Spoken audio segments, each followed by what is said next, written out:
संजय राऊत यांच्या नरकातला स्वर्ग या पुस्तकाचं आता प्रकाशन होणार आहे। रवींद्र नाट्य मंदिरामध्ये पुस्तक प्रकाशनाचा हा सोहळा पार पडणार आहे। काही वेळामध्येच या पुस्तक प्रकाशन सोहळ्याला सुरुवात होईल आणि या कार्यक्रमाला उद्धव ठाकरे, शरद पवार आणि जावेद अख्तर उपस्थित राहणार आहेत। नरकातला स्वर्ग या पुस्तकातून संजय राऊत यांनी अनेक दावे केलेले आहेत। या पुस्तकामधून त्यांनी शिवसेना खासदार रवींद्र वायकर यांच्याबाबत अनेक दावे केलेत। ईडीच्या अटकेच्या भीतीने रवींद्र वायकर आणि त्यांचे कुटुंबीय मातोश्रीवर येऊन रडल्याचा दावा यामध्ये राऊतांनी केलेला आहे। त्याचप्रमाणे अनेक महत्त्वाच्या घडामोडींचं लेखन याच्यामध्ये संजय राऊत यांनी केलेलं असणार आहे। त्यामुळे निश्चितच पुस्तकाबाबत काय नेमका प्रतिसाद मिळतोय बघणं देखील तितकंच महत्त्वाचं ठरेल। आमचे प्रतिनिधी कृष्णात पाटील या संपूर्ण घडामोडीवर लक्ष ठेवून आहेत। आपण थेट जाऊया कृष्णातकडे। कृष्णात, संजय राऊत यांचं हे बहुचर्चित पुस्तक आहे, त्याचं आता प्रकाशन होतं आहे। खरं तर पुस्तक प्रकाशन होण्याच्या आधीच राजकीय वर्तुळात बरीच चर्चा या पुस्तकावर सुरू आहे आणि अनेक प्रतिक्रिया सुद्धा येतात।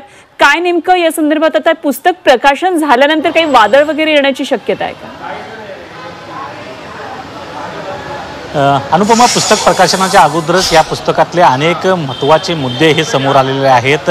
खास करून पंतप्रधान नरेंद्र मोदी, अमित शाह यांना कशा प्रकारे मदत ही बाळासाहेब ठाकरे आणि शरद पवार यांनी केली या संदर्भातला एक महत्त्वाचा मुद्दा समोर आला होता। त्यावरून बरंच वादंग देखील निर्माण झालेला आहे। भाजपकडून या संदर्भात संजय राऊत यांच्यावर टीका केली जात आहे की हे या पुस्तकातले केलेले दावे जे आहेत ते संपूर्णपणे खोटे आहेत। त्याचबरोबर सत्तांतर जे झालेलं होतं जे महाविकास आघाडीकडून महायुती युती सरकारकडे, त्यातल्या ज्या महत्त्वाच्या घडामोडी आहेत त्याचा संदर्भ आहे आणि त्याचबरोबर प्रामुख्यानं 100 दिवसांचा जो तुरुंगातला कालावधी त्यांचा आहे, ते तुरुंगातले अनुभव त्यांचे आहेत। तुरुंगात कशा प्रकारची परिस्थिती असते, तुरुंगामध्ये कोण कोण भेटलं या संदर्भात ते अनेक महत्त्वाच्या माहिती ज्या आहेत ते संजय राऊत यांनी या पुस्तकामध्ये लिहिलेल्या आहेत। परंतु खास करून राजकीय जे भाष्य या पुस्तकाच्या माध्यमातून केलेलं गेलेलं आहे, ईडीचा गैरवापर कशा प्रकारे करण्यात आला आणि अनेक राजकीय नेत्यांना तसेच उद्योजक यांना कशा प्रकारे तुरुंगामध्ये डांबण्यात आलं, अशा प्रकारचे अनेक भाष्य त्यांनी या माध्यमातून या पुस्तकामध्ये केलेलं आहे, ज्यामुळे अनेक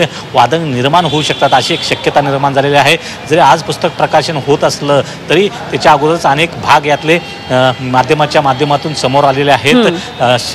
शरद पवार, त्याचबरोबर उद्धव ठाकरे, जावेद अख्तर, साकेत गोखले यांच्या उपस्थितीमध्ये आज हे पुस्तक प्रकाशन थोड्या वेळामध्ये रवींद्र नाट्य मंदिर या ठिकाणी अनुपमा होतोय आणि या पुस्तकाचे अनेक जे पैलू आहेत ते वाचकांना अगदी खरंय। कृष्णात, काही वेळामध्ये पुस्तक प्रकाशनाचा हा कार्यक्रम पार पडणार आहे, मात्र पुस्तक प्रकाशन झाल्यानंतर काय नेमके राजकीय वर्तुळातून यावर प्रतिक्रिया येतात हे बघणं जास्त महत्त्वाचं ठरणार आहे। कृष्णात, धन्यवाद दिलेल्या माहितीसाठी आणि वेळोवेळी या संदर्भात आपण चर्चा करू।